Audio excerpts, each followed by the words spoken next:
A galaxy without humans. In the far future, the galaxy was full of life. There were hundreds of alien races, each with their own worlds, ships, and histories. But among all these stories, one legend was the most strange, the legend of humans. Old traders spoke of them around space station bars. Some said humans were the bravest warriors ever born.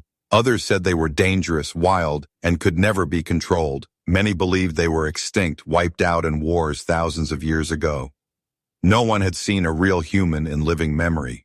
For most people, humans were nothing more than ghost stories. Lyra never believed in them. She was a young explorer from the Cathari species. Her skin was pale blue, her eyes bright silver, and her curiosity endless. She loved exploring forgotten places, scanning old ruins, and mapping hidden star lanes. She was part of a small crew on the scout ship Vera's Light. They were heading through a lawless region of space, a place the star maps marked as unclaimed. Her captain said it was faster than going around. Lyra thought it was exciting. For 2 days, their journey was calm. Stars glowed like diamonds outside the viewports. The hum of the engines was steady and safe. Lyra was at her console, studying faint energy signals from a nearby asteroid belt. Then the alarms began. A deep red light filled the bridge. The ship's warning system screamed in a metallic voice. Multiple contacts detected, unknown vessels approaching fast. Lyra's heart raced. The captain shouted orders. The crew moved quickly, but it was too late. 3 black ships came out of the shadows, their shapes sharp and predatory. They moved like hunting beasts. Weapons fire cut through the darkness. Bolts of red energy slammed into Vera's Light. The ship shook hard, consoles sparked, smoke filled the air. Lyra fell from her seat. Her ears rang as explosions echoed. Down the corridors, the raiders were fast. They cut through the scout ship's defenses like paper. The captain tried to send a distress call, but the signal was jammed. One by one, Lyra's crewmates fell. The air was full of fear, shouting, and the sound of metal tearing. Lyra ran. She didn't even know where. Maybe to the escape pods, maybe to find safety. But a blast door closed in front of her, sealing her in a small hallway. She could hear the sound of heavy boots on the other side. Raiders. They were coming. Her breath came fast. Her mind screamed at her to hide. She found a small maintenance hatch and crawled inside. The space was tight and dark, the smell of burnt metal all around. She could feel the vibrations of the ship as more weapons hit. Something deep inside the ship exploded. The floor shook. Lyra bit her lip to stop herself from making a sound. Minutes passed, or maybe hours. She couldn't tell. The noise outside grew quieter, but now the air in the hatch was thin. The life support systems were failing. Her vision blurred, her hands felt cold. She thought of her home, her family, her little brother who always asked about her adventures. She knew she would never see them again. Her chest hurt, her eyes closed. The darkness pulled her down. Then, a sound.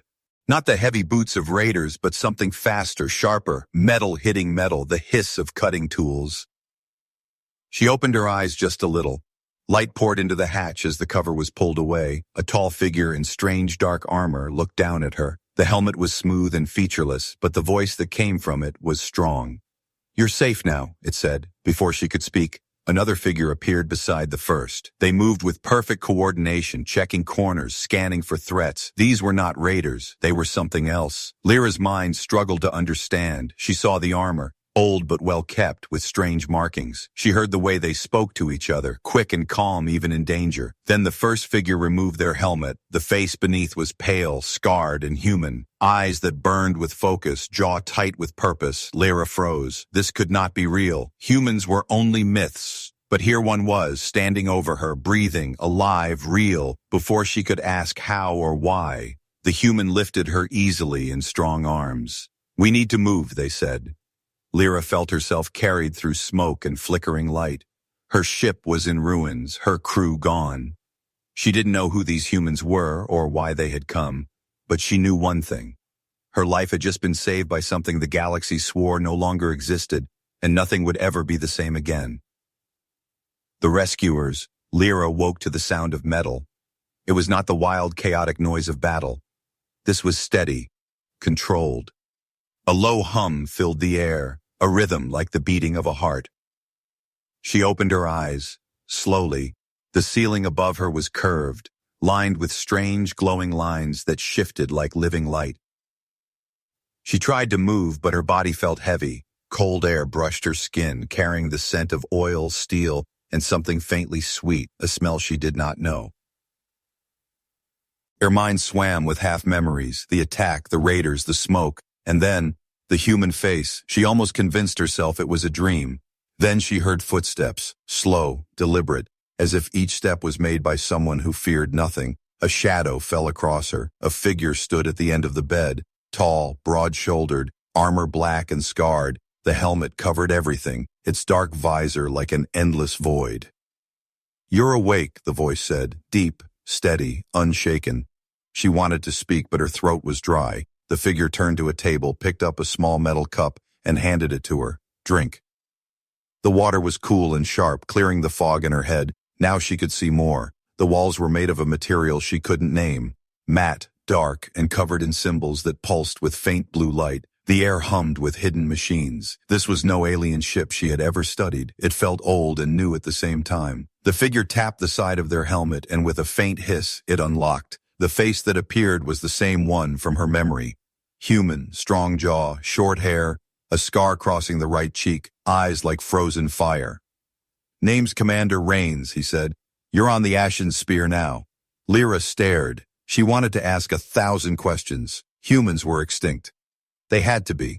The galaxy's history said so. Yet here he was, speaking to her as if it were nothing. Before she could speak, another figure entered the room.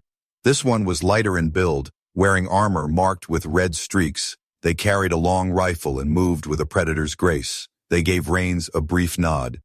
"All clear, for now," they said, their voice calm but sharp. Rains looked back at Lyra. "You were targeted for a reason," he said. "Those raiders weren't just scavengers, they were hunting someone." His eyes didn't leave hers. "You," Lyra felt a chill. She would told them as just an explorer, nothing special. Why would raiders risk so much for her? Rains didn't give her time to answer. "You were in the wrong sector at the wrong time," he continued. "And now you've seen something you weren't supposed to." He leaned closer. "And that means they will keep coming." The words sank into her like ice. She thought of her home, her family, her little brother. If these raiders knew who she was, they could find them too. The other human, the one with the red-marked armor, stepped forward. "They're part of the Black Sun Syndicate," they said. "Slavers, assassins, mercenaries, and worse." Their tone made the air feel colder. Lyra tried to sit up, but Rains raised a hand. "You're safe here," he said. "For now." The words "for now" burned in her ears. The Ashen Spear felt like a fortress, but even a fortress could fall. From somewhere deep in the ship came a faint metallic thud. It was followed by the echo of machinery shifting, like the movement of something vast and hidden. Rains stood straight, his expression turning harder. "They found us faster than I expected," he said. His hand rested on the weapon at his side. The red-marked soldier gave a quick, grim smile. "Guess we don't get to ease her into this."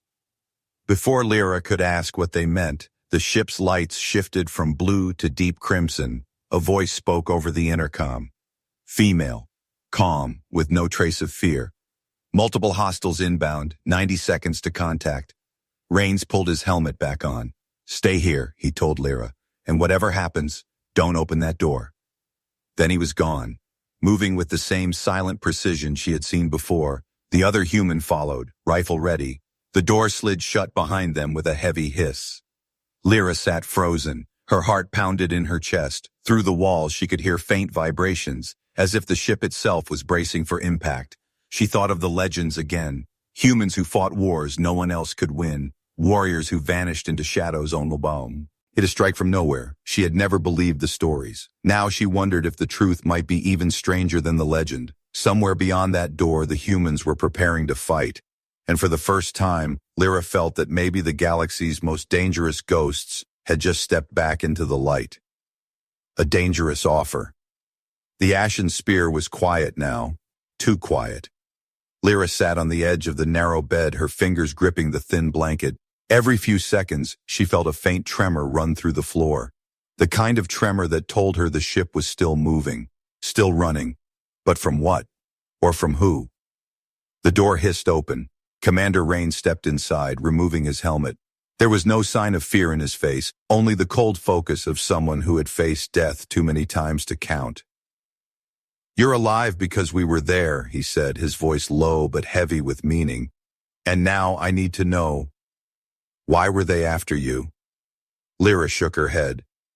"I'm just an explorer," she said. "I don't have enemies." Rain studied her in silence, as if weighing her words against something he already knew. The red-marked soldier entered behind him, tossing a small metallic object onto the table. It landed with a dull, heavy sound. Lyra leaned forward. It was a data shard, cracked along one edge and marked with deep scoring from weapons fire. "This," the soldier said, "was in your ship's navigation core." Lyra blinked. "That's impossible. I've never seen it before." The soldier gave her a hard look. "Then someone wanted it to be found on you." Rains tapped the shard with one gloved finger. "This is an encryption key, bits, but not for any public system," he said. "It's for the Black Sun Syndicate's internal network." His eyes narrowed. They would kill 1,000 people to get it back. Lyra's pulse quickened. The Black Sun Syndicate. She had heard whispers. Our colonies vanishing overnight, governments falling in weeks, ships found drifting with no crew aboard. If they believed she had stolen from them, they would never stop hunting her. Rains leaned closer.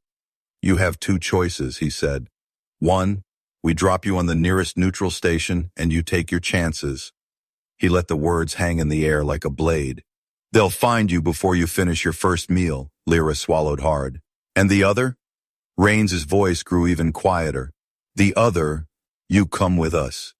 He glanced at the soldier, then back at her. "We're going to use that key to break into their network and burn it from the inside." Lyra stared at him. "That's suicide," she whispered. The soldier's mouth curved into a sharp, humorless smile. "Only if you do it wrong." Rain stood, pacing slowly. "You know the outer sectors better than most maps," he said. "You've been to places even the Syndicate avoids." He stopped, fixing her with a steady gaze. "We can't get inside their territory without someone who knows the old lanes. Someone like you." Lyra felt the weight of his words. If she agreed, she would be putting herself in the direct path of the most dangerous force in the galaxy. If she refused, she would be running from them forever. Either way, there was no going back to her old life. Suddenly, the ship's lights flickered. A low, distant rumble passed through the hull. The soldier's hand was instantly on their rifle. Rains glanced at the ceiling. "They're testing our perimeter," he said, almost to himself. Then he turned back to Lyra. "You need to decide now." His voice had no room for hesitation. "We move in 1 hour. With you or without you." The door slid shut, leaving her alone with the faint, constant hum of the ship. Her mind spun. The legends of humans had always painted them as heroes or destroyers, depending on who told the story. Now she knew the truth was far more complicated and far more dangerous. She looked at the cracked data shard on the table. Its faint blue light pulsed like a heartbeat. Somewhere out there, a shadow empire was hunting her, and the only thing standing between her and certain death was a crew of warriors who weren't supposed to exist. Into the storm. The ashen spear did not sleep. Even when its lights dimmed, the air carried a hum. A heartbeat made of metal and engines.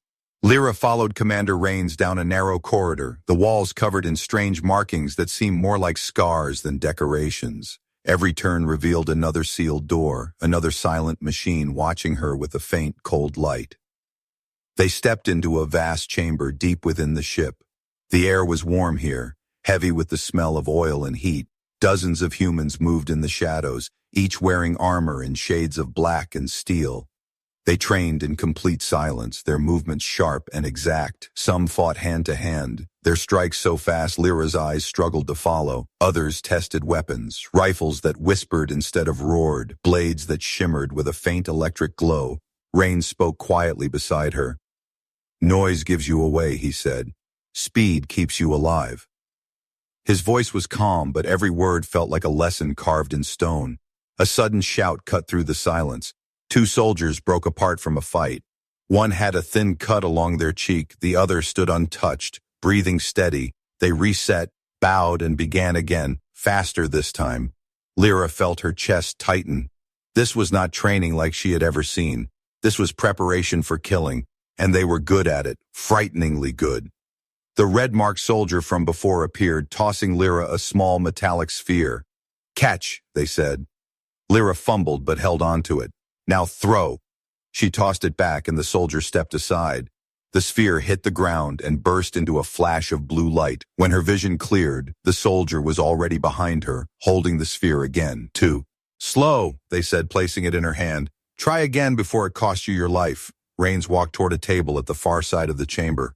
A holographic map flickered to life above it. Red zones spread across half the galaxy. "This," he said, pointing, "is Syndicate space."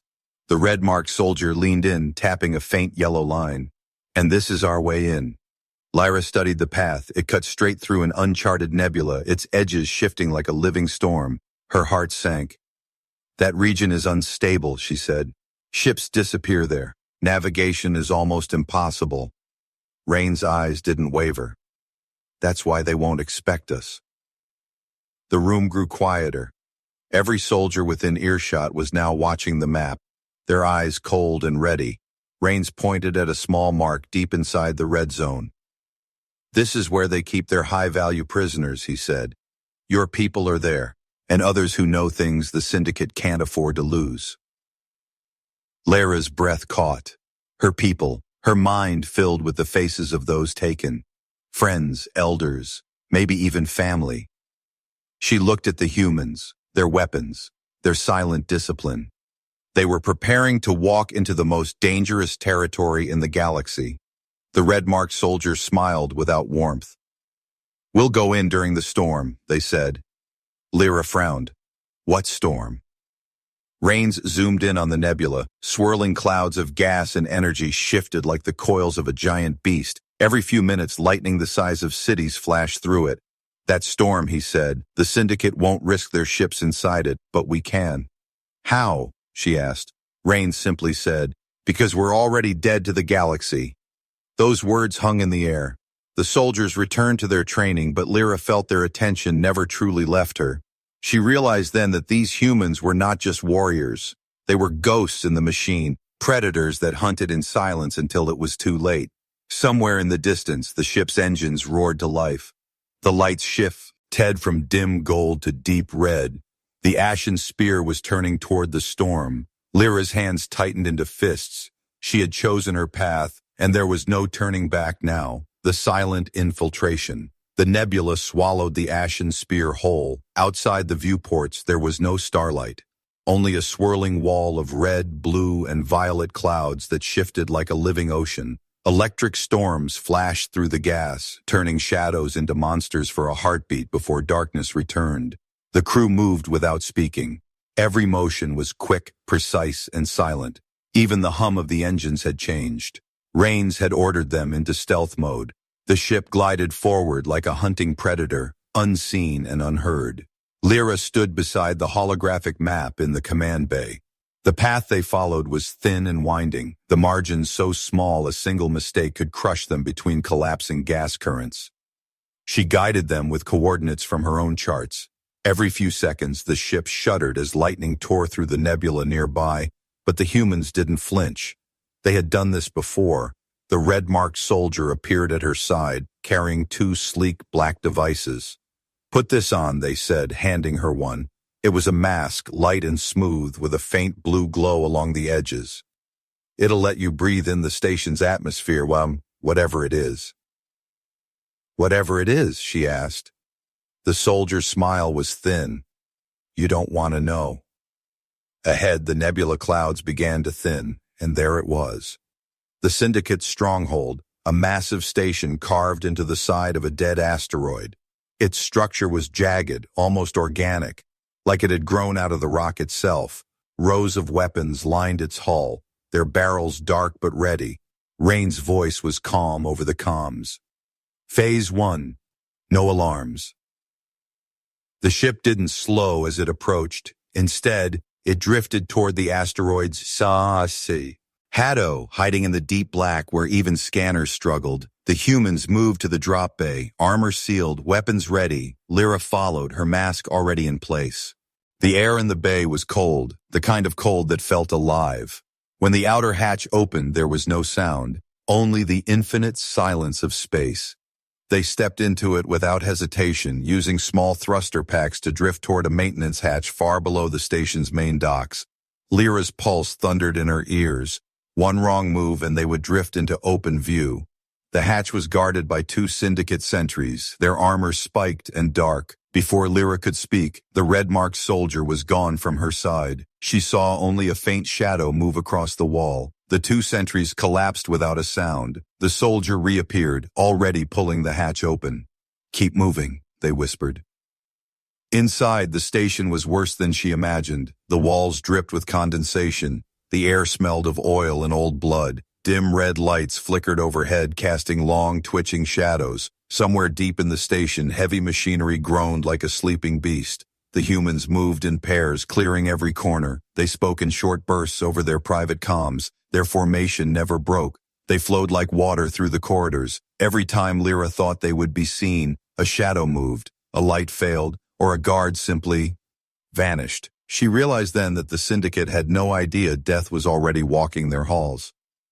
They reached the prison sector. Through the narrow window of a cell, Lyra saw faces, alien faces, tired and hollow. Some stared in fear, others in disbelief. One cell held a Cathari elder, someone Lyra knew by name. Her chest ached, but Rains raised a hand. "Not yet," he said. "Cut the head first. Then we free them." The command center was close now. Lyra could feel it in the way the humans moved faster, tighter. The air here was colder, the shadows deeper. Somewhere ahead a door pulsed with faint blue light, the same color as the sea. Hard Rains had shown her. She understood then, this was the heart of the Syndicate's power, and the humans were about to drive a knife straight into it. The legend comes alive. The door to the Syndicate command center loomed ahead. It was carved from some black metal that seemed to drink the light. Blue codes pulsed across its surface, alive like veins under skin. Lyra's heart pounded. Behind that door was the mind of the Syndicate, the one pulling all the strings. Rains knelt by the panel, sliding the cracked data shard into a hidden slot. The lights on the door flickered once, twice, then froze. 3 seconds, he whispered. The humans raised their weapons. No one spoke after that. The door slid open without a sound. The room beyond was wide and cold, filled with strange machines that hissed and glowed. Dozens of Syndicate guards turned at once, their eyes hidden behind black visors. For one frozen heartbeat, everyone was still. Then the humans moved. Not like soldiers, not like assassins, but like predators. They hit the guards before the alarm could sound. The first wave fell without a cry, cut down by silenced rifles that spat only flashes of light. The second wave tried to form a defense, but Rains was already in their line, moving so fast Lyra could barely follow. A blade flashed, a throat opened, a weapon was kicked away before it could fire. The red-marked soldier leaped onto a console, spinning and firing in 2 directions at once. Every shot found its target. They landed in a crouch, rolled, and slammed the butt of their rifle into the jaw of a charging guard. The sound was like breaking stone. Another human, tall and quiet, moved through the chaos with only a combat knife. They never missed. Every strike was clean, final. Blood hit the floor in sharp drops. No wasted movement, no mercy. Lyra could barely breathe. She had heard the old stories. Humans in the great wars, fighting in hopeless battles and still winning. She thought they were myths, but here they were, real and terrifying. Every motion was calculated, every shot perfect. The Syndicate soldiers, ruthless killers in their own right, looked slow next to them. A deep voice cut through the noise, not human. From the far end of the room, a massive figure stepped forward. The Syndicate commander. His armor was plated with jagged steel, his eyes burning red through his helmet's visor. 2 heavy axes hung from his back. "You should have stayed dead, human," he growled. Rains didn't answer. He dropped his rifle, drew a long blade, and walked toward the commander. The floor between them cleared as if even the battle itself didn't want to be in their way. The first clash was a blur, metal on metal, sparks flying. The commander's strikes were heavy, meant to break bone through armor. Rains met every blow, turning them aside with precision and strength. The second clash drove them both back. The commander laughed, a deep, ugly sound. Rains didn't laugh. He stepped in again, faster, sharper. And this time, the commander's laugh turned into a grunt of pain. All around, the other humans finished their work.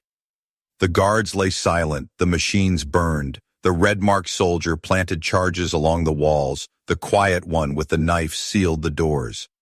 When the commander finally fell, the sound of his armor hitting the floor echoed through the room. Rains stood over him, breathing slow. He looked at Lyra for a single moment, and in that moment she understood. This was why the galaxy feared humans. Not because they were stronger, not because they were faster, but because once they decided to fight, nothing in the universe could stop them. Prisoners, Rains said, his voice calm again. The team moved instantly. The charges were armed, the systems were set to self-destruct. They would free the captives and vanish before the Syndicate even understood what had happened.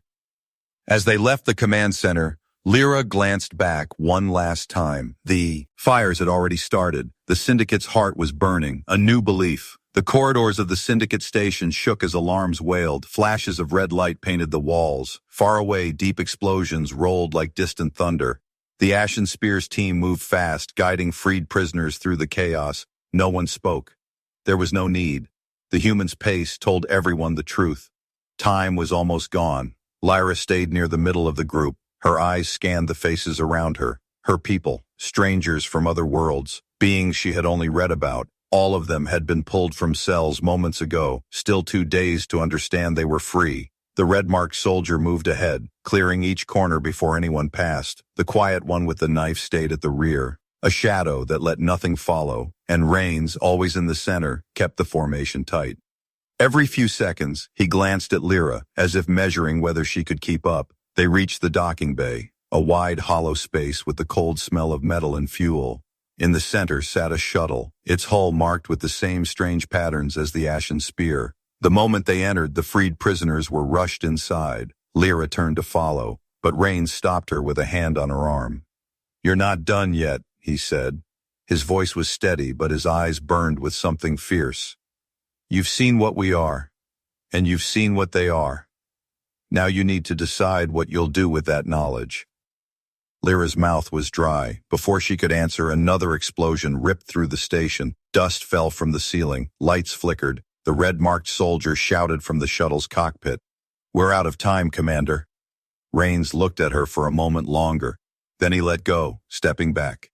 "Get them home," he said. "We'll follow." Something in his tone told her he wasn't lying, but it also told her there was more he wasn't saying. She boarded the shuttle, finding a seat by the viewport.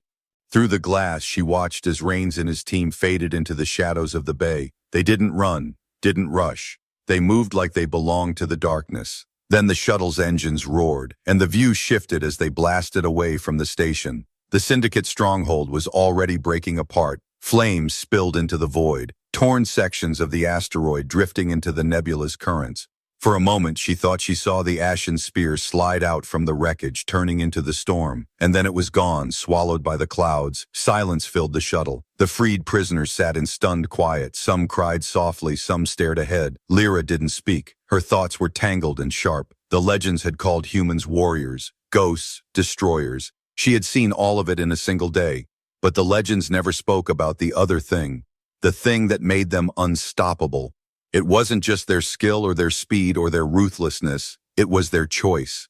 The choice to walk into impossible danger not because they had to, but because they refused to let others face it alone.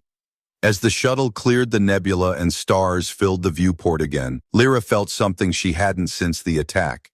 A strange, dangerous hope.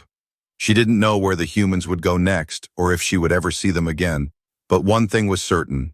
The galaxy had not seen the last of them, and she would never doubt their existence again. Somewhere in the storm, the Ashen Spear was still moving, and Lyra knew the legends were not just alive. They were hunting.